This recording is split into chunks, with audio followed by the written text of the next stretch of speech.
In this tutorial in Cyberlink PowerDirector, I'd like to give you some tips on customizing motion graphic titles using the new interface.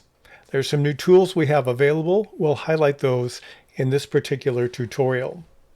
I have a video on the screen, and what I'd like to do, play a few seconds of it. It's a guy in a jet ski, and let's assume we want to add a title. So we're going to go to the motion graphics options. I click on the titles in the upper left corner, and then I'll open my side panel and we'll look at the subcategories. I have one called motion graphics. I'm going to decrease my selection by typing the word color because I want to use one that is labeled color and press enter. And here are some ones that I have that qualify. Let's take this one here called brand new, and I'll take and drag it down to any place I want to in my program.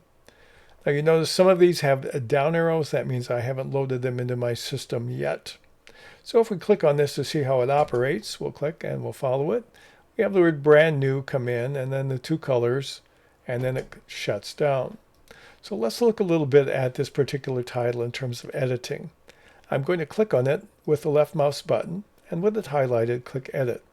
It looks like I have all these controls. Now, basically it's organized this way. You have one or more text areas. Normally 2 or 3 will show up. And each one has a set of controls underneath the text.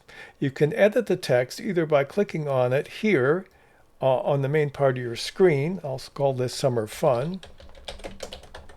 Or you can edit it by clicking in the box, and you can do the same kind of editing, whichever works for you.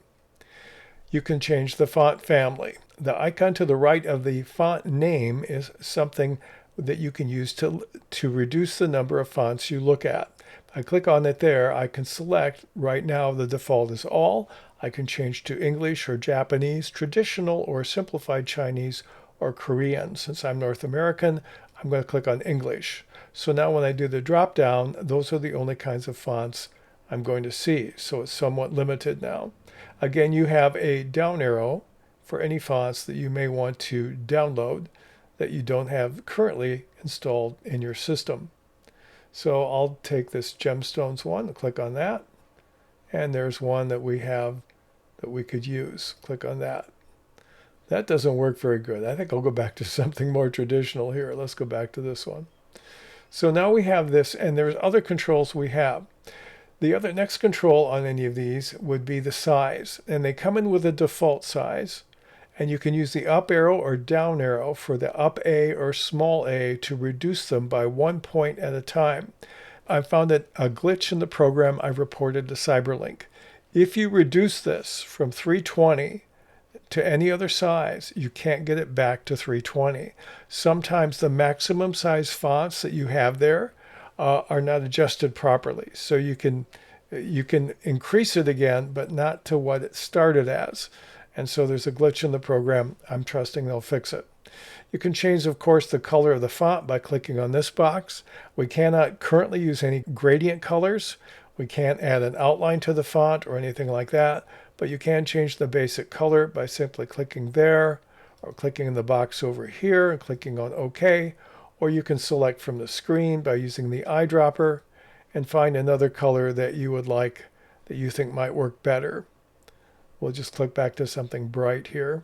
Click on OK.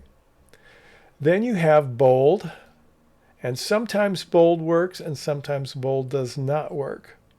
And you also have italic. In this case, italic works and bold does not. So I'll turn off italic and move back to normal.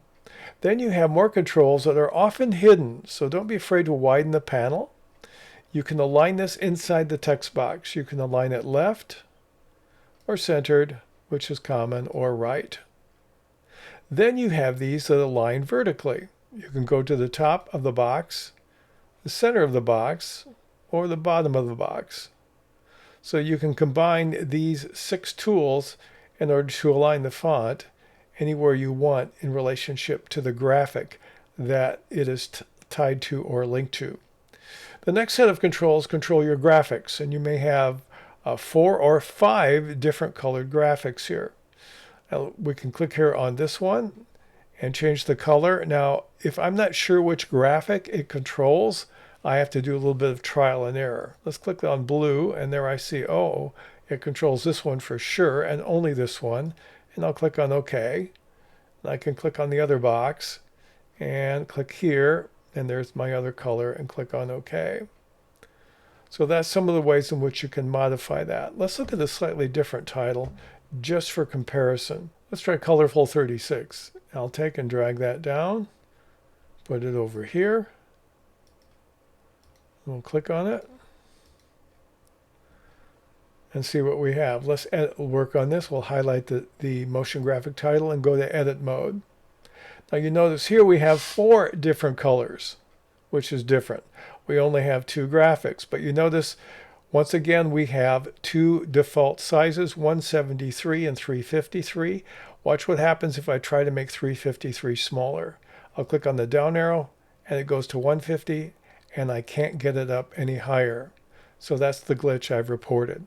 But let's look at the colors, because that's why I went to this one. We have this color here, which is an orange, and it looks like it might be the ball, but let's click another color. There, I found out what it was. You can always revert back if you don't want to. And then we'll take this other one and let's change this to a different green. And you've modified it that easily. You can also obviously change the colors on the text, and you can change the position and size of the entire graphic.